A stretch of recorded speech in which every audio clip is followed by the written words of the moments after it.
તમે પોતે જ ઘર બેઠા મેરડી માતાના જાપ કરી શકો છો। એકદમ સરળ અભણ વ્યક્તિ પણ આ માર્ગદર્શન જો લેશે તો એ પણ ઘર બેઠા મેરડી માતાને રાજી કરી શકશે। એટલે કે મેરડી માતાના જાપ ઘર બેઠા જ કરી શકીએ છીએ। તો એની સંપૂર્ણ માહિતી હું મારા આ વિડીયોના માધ્યમથી તમને જરૂર જણાવીશ।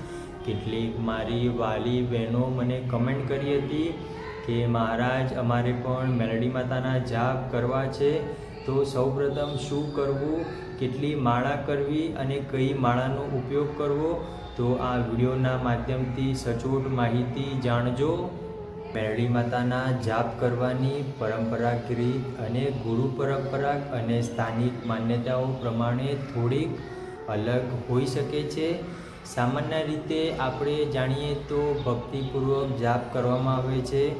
તો સૌપ્રથમ આપણે એવું પણ જાણી શકીએ કે સવારે સ્નાન કરીને સ્વચ્છ વસ્ત્રો પહેરવા, માતાજીની મૂર્તિ અથવા ફોટો, જો ફોટો ના હોય તો આપણે ત્રિશૂળ પણ લઈ શકીએ છીએ। એના સામે દીવો અને અગરબત્તી પ્રગટાવો, મનને એકાગ્રતા કરીને માતાજીનું સ્મરણ કરો, શ્રદ્ધાથી મંત્રનો જાપ કરો। સામાન્ય રીતે ભક્તોએ આ મંત્ર બોલે જ છે, તમે પણ આ મંત્રનો પ્રયોગ કરી શકો છો। હું તમને મંત્ર જણાવીશ, ઓમ હિમ મેરડી માતાય નમઃ। બીજો મંત્ર આ પણ છે, જય મેરડી માં। આનો સતત સ્મરણ કરો, આની સતત માળા કરો, જાપ કરો। જાપ માટે તમે 108 મણકાની માળા વાપરી શકો છો। તમારી સાનુકૂળતા હોય તો 1, 3, 5 અથવા 11 માળા પણ તમે માતાજીના 11 માળાની પણ જાપ કરી શકો છો।